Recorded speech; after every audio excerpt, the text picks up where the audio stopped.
I'm back with Abigail Teifenthaler. And Abigail is someone who got her chops wet in the promotional products business and then went into consulting with these people on brand strategy and how to make their products known and different and how to operate their business in a more professional and profitable manner. So how is running your business today different, Abigail, than it was 21 years ago when you started? Well, social media has certainly played a huge part in, how we show up and some of our daily activities. So I will say that the concept of blogging and, Facebook Lives and reaching out on LinkedIn, I did a lot more things over the phone than I do now. Skype and text and Facebook Messenger seems to work pretty well in terms of reaching out. So technology has certainly changed what we've done. But in many ways, it's not that different because it is still a matter of determining who you are, what you do, who you do it for, why you do it for them, why they need it, why they're willing to pay for it. And it's interesting because the more time I spend with, online and working with small business owners, the more I'm seeing the lack of fundamentals that are there, the lack of the foundational elements that are there because people are just kind of shooting to the next thing. They're like, oh, I need to know how to do this, or I need to know how to do that, as opposed to really saying, wait a minute, this is my business. This is one thing I'm going to focus on. So they're being more tactical than they're being strategic. Absolutely. And you can't be tactical without having strategy first. So that's number one. And it's true. There are so many shiny objects today, more than ever, that sidetrack you and get you, somewhere that you shouldn't be. That it's a part of it. Now, it's wonderful to be able to, do face-to-face meetings online. That makes it so much easier because you don't have to go anywhere. But I do, Abigail, love the telephone. But I've got to tell you something. For every 20 phone calls that I used to get, I get one now. Everything is email or texting or face-to-face through Zoom or something like that. And it's really interesting because the only phone calls I get now are either salespeople calling me or, robocalls or things like that. It's like you don't even really have to have a business line to get calls because people really want to do business with you online. So you have a home-based business. How has that impacted your home life? Now, I assume that your kids are, of course, grown and older now, but I'm sure that there was some kind of issues as they were growing up. Working out of the house as they were growing up? Is that the question? Or yes. The technology? Okay. Yeah.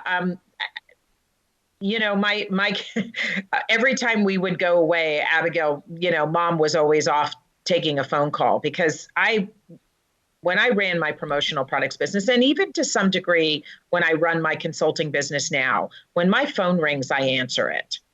And it could be at 2:00 on a Sunday afternoon. And if it's a client, I treat them with the same respect as I would if my father was calling me. So I live on my phone. And, when I'm coaching clients, I tell them that they need to figure out what their non-negotiables are and what their boundaries are. So my kids learned at a very young age that if they answer the phone during the workday, they need to be able to have pen and paper ready to take a message. They also were lucky enough that they were able to do a lot of things that some of their friends weren't because mom and dad were around. So we made almost all of the softball games and volleyball games and concerts. And, we were able to travel to Austria with our children when they were performing. It's being home-based has been more of a blessing than a curse, certainly. Well, I know that I went from having 7 offices, if you can imagine, And No. then working that amount, I know I can't imagine that anymore either. And then I went, of course, to speaking full time, and I was all over the world. And I had an assistant who ran my office, and she did a fantastic job. I mean, she was great. But it went from 7 offices to working out of my home. First, I started out in a home office. Then I moved into, I had a guest house, which was 1,000 square feet, and I put my office in there, and that was wonderful because it was separate from the house. But my kids knew, when that phone rang, that was it, and they didn't dare interrupt me. On the other hand, as you say, you're also available for other things, and it allows you to have a little more freedom. But, your kids also, I'm sure, understand that, that's what's feeding them. Right. And that's what's clothing them, and that's what's allowing them to do the extra little goodies that they do that they might not be able to do if you were in a 9-to-5 job, or, if you were not working at all. So there's a lot of that to contend with too. So if someone is looking to start a business, Abigail, and especially if I'm over 50, what are some of the suggestions or recommendations that you would have? I think the time spent in self-discovery is really important, because the type of business that someone's going to start has to start at a place in their heart, at a place in their gut, the place where everybody says, wow, you're a whiz at this. The person who's always keeping 20 kids organized, or the troop mom, or the PTA person who's been organizing for 20 years, right? Or the person who's made the best sponge cake, or the person who, I started a business because I didn't know what else to do with a computer and a 486 that was marketing related. I had been in branding and advertising my entire career up until that point. So promotional items were the closest things that I could go to. The person who wants to be a realtor, they have to love homes, or they have to love working with people, or, the interior designer. It really starts with serving some aspect of their passion. So, that's interesting though, Abigail, because that is, I think, a feminine or a female or a woman's aspect and look at things. Most men would say, where can I make the money? And I find women much more tied to, this is really what I want to do in life, or this is what really turns me on, or this is what really fuels me. And I think that's a trait that women have that a lot of men don't have. Well, so, I also, that's what you're saying.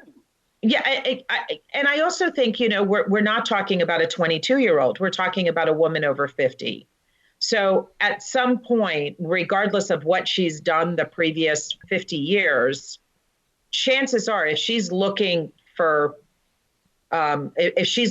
to create a business opportunity, it's something that's going to want to fuel her. And yes, I mean, there are women out there who are very matter of fact and want to go where the money is. But, in today's world, you can tell the person who just wants to make money versus the person who wants to make an impact.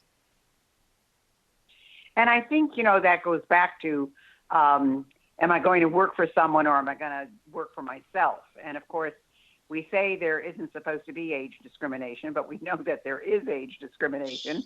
Right. And so, a woman who is over 50 is facing that as well. Now, you made a comment when we did part 1 where, people, when you moved to Florida and you went to the advertising agencies and so forth, people didn't know what to do with you.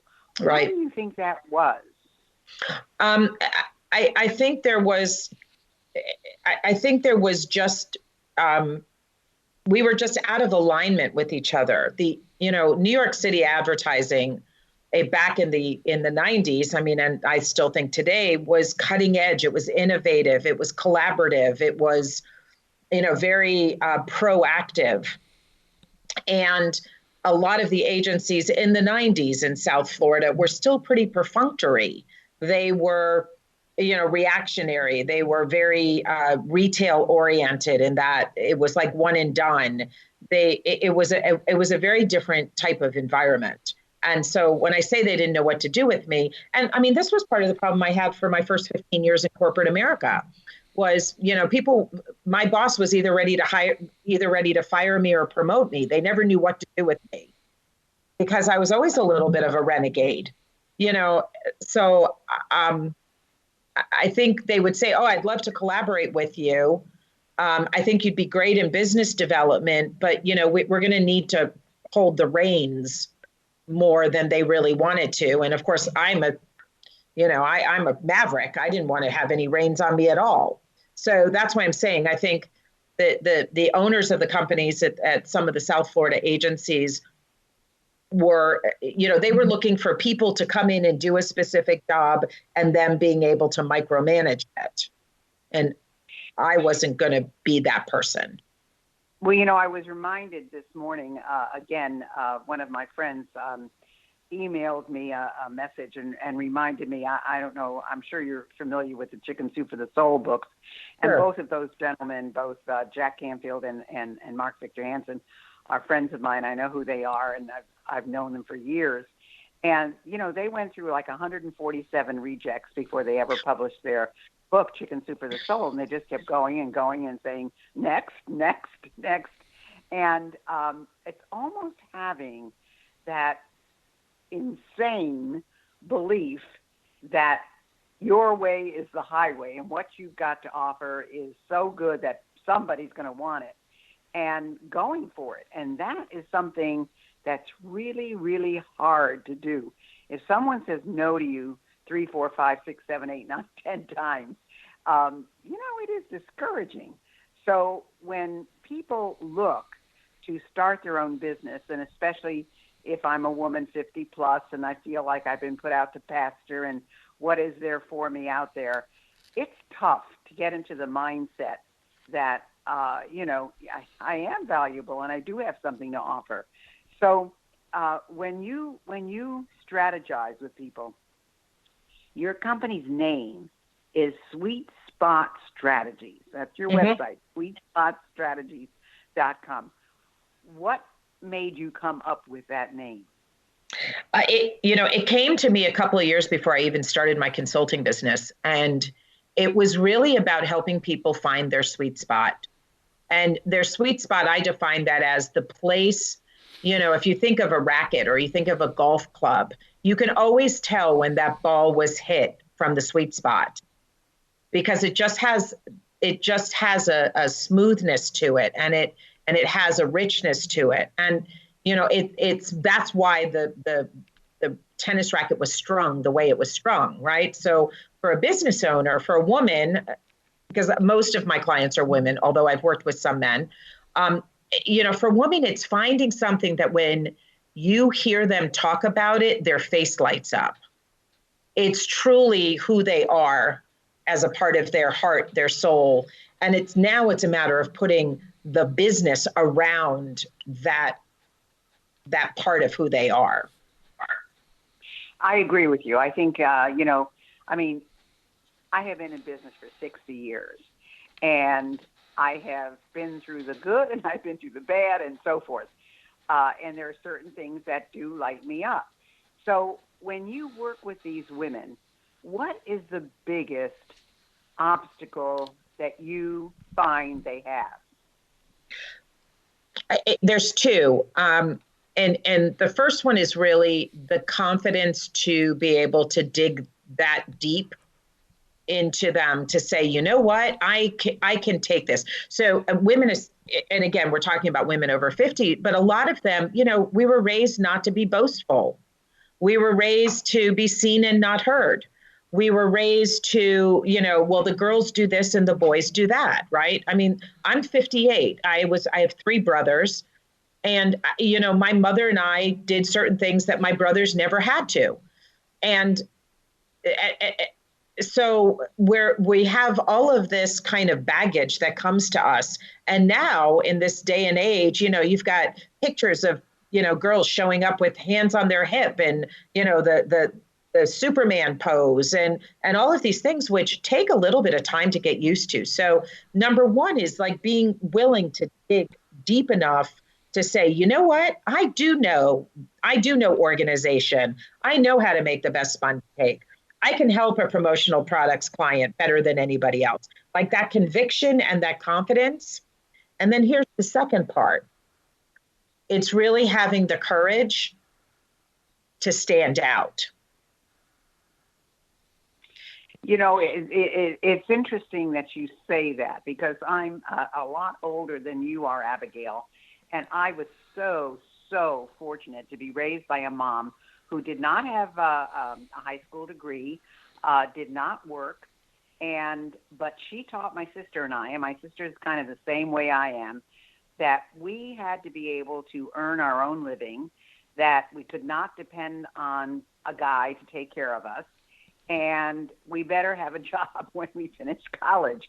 And my sister is in a totally different profession than I am, and we're different personalities, although my son says we're very much alike. I don't think so, but I guess maybe we are. But the point was, I was very fortunate because really my mom said, go for it, you know, go and be and do and, you know, whatever you want to do, just be successful at it. So I was really, really fortunate and never fit into the mold of the typical homemaker. I mean, I don't cook. I don't clean. I don't sew. I don't do any of the things that most women of my age do. You know? Yeah, I don't do any of them either, Gail. I cook. I do cook. I do like cooking, but sewing, my husband had to make costumes when our kids were little. So yeah, so but it's interesting that you say that, because still, and there are still even some younger women I know who still vacillate when it comes to, you know, standing up for themselves or making their mark or whatever. And even if they are in a profession where there's a lot of ability there, whether, for example, they're a CPA or whether they're a lawyer or whatever, they sometimes take a back seat to the men that are in the room, and they don't vocalize or verbalize enough that their opinions matter. Many women say something and they're ignored, and a man says the same thing right after them, and he's paid attention to. So this whole, you're absolutely right. There's this whole, you know, stand up for yourself, be authoritative, not obnoxious, but be authoritative and make yourself known and so forth. So all of that is really important. So is there anything else that you would suggest for someone who is starting a business at all?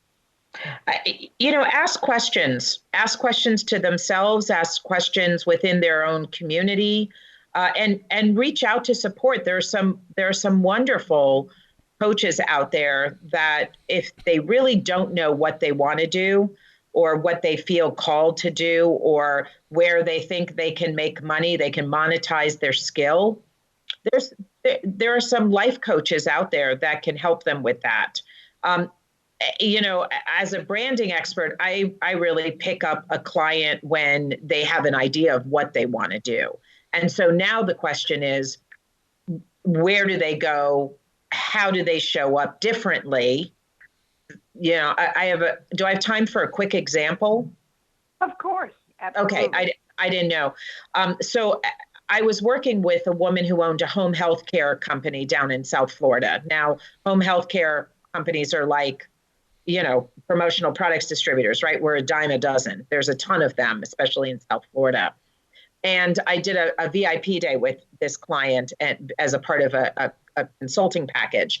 And, you know, we were sitting there looking at the websites of all the other home health companies that were in the area that she was, you know, competing with, so to speak, geographically at least.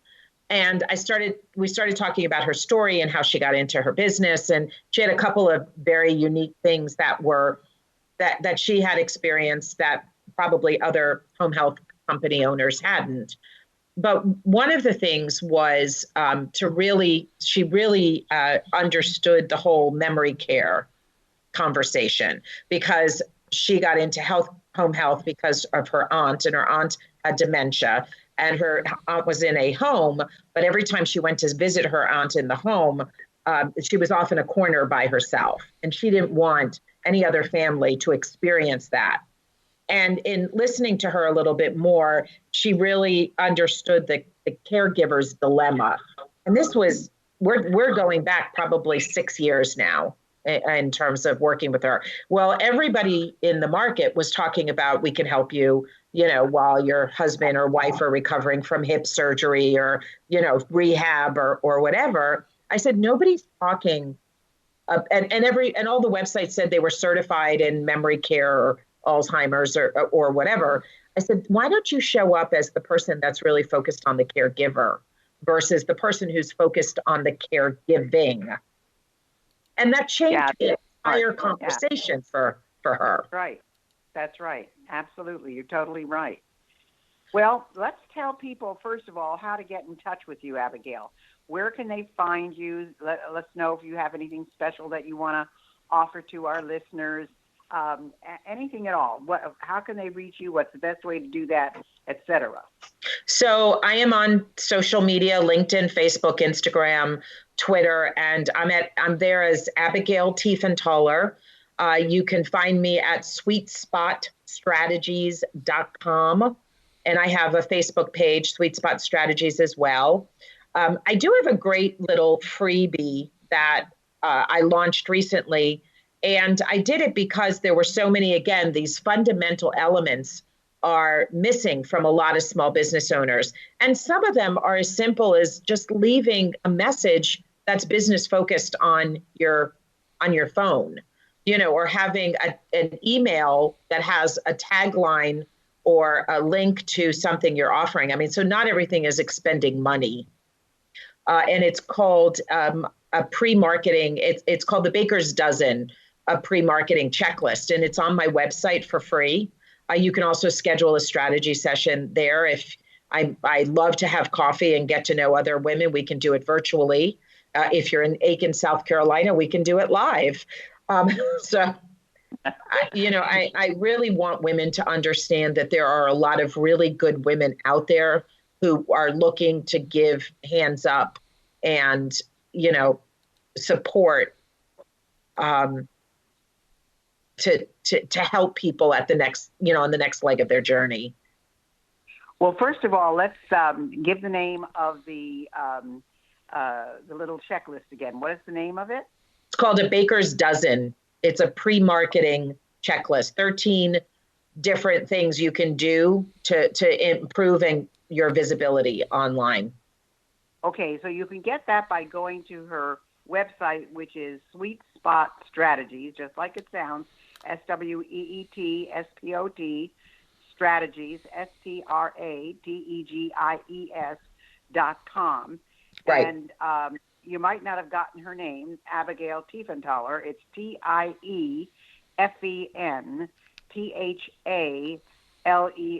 So in case you're looking for that name as well.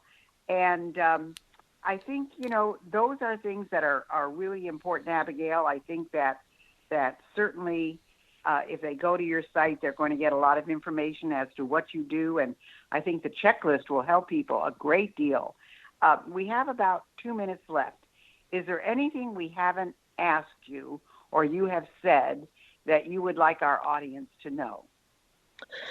I always tell my kids, it's not how we start, it's how we end. So, wherever any of your listeners are in their journey, this is, it's just a stop as a part of your journey. And we can go anywhere we pretty much want to go if we're willing to work to get there. So I'm not a magic pill type of consultant. I'm not the 4-hour work week. I'm somebody who works with people who are really ready to dig in and, do the work and show up and be committed. And part of it is stepping out of the comfort zone. So confidence and then courage. It's what you said, the 4-hour work week, nobody really does that 4-hour work week. It was a great way to get exposure. There's a great example of getting exposure and to produce a different way of thinking. But in reality, very few people who are doing extremely well work 4 hours a week. So those of you who are listening, you're understanding what Abigail is saying, that it takes strategy. It takes strategic thinking. It takes a plan to be successful in whatever business you are in. So, Abigail, thank you so much for being with us today. Folks, go to sweetspotstrategies.com. Look for her Baker's Dozen checklist. Thank you so much for being with us today. I'm sure our audience really learned a lot. Thanks so much, Abigail. You're welcome, Gayle. Thanks for having me.